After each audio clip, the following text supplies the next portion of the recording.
Hello, Yes Team. I'm Bubba Rogers, lead maintenance at Fountain Springs here in Kalamazoo. Also the MLP rep for MIW. Today we'll be talking about water diversion, the importance of keeping water away from the home site. Before we head over to the job site, let's go over some PPE that we'll need for the job. We need some ear protection. We'll need some gloves. We'll need some eye protection.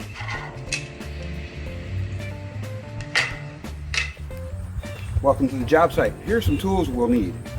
Our bucket buddy, our hammer, our tape measure, some tin snips. We'll need the screw gun for the fasteners. We'll need a hacksaw, and we'll need our ladder. Okay, before we get started, let's talk about the importance of keeping water away from the home site. As you can see here at this home, the water comes down from the roof, right down to the concrete, which is higher elevation on the grass side. And the water has no place to go but underneath the home, and we all know the importance of keeping water away from the home site. Here are some of the materials that we're going to use. We're going to use a vinyl gutter, we have an end cap, we have hanging brackets, and we have the seaming coupler. We'll be using these brackets to install the gutters today, 1 5/8 panhead screws. Once I get the brackets up there, I'm going to be measuring that they'll be 3 feet apart. Once I get my brackets up there, I'm going to install my end cap, I'll install the gutter, and I'll install the seam joint.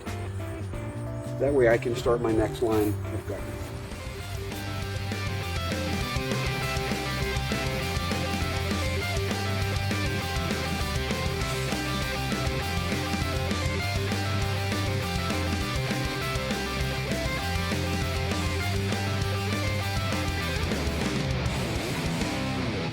Okay team, we've got the job completed here. We've got the water diverting away from home. I hope this was helpful for you. Remember to use PIMA. Have a safe day. Be good.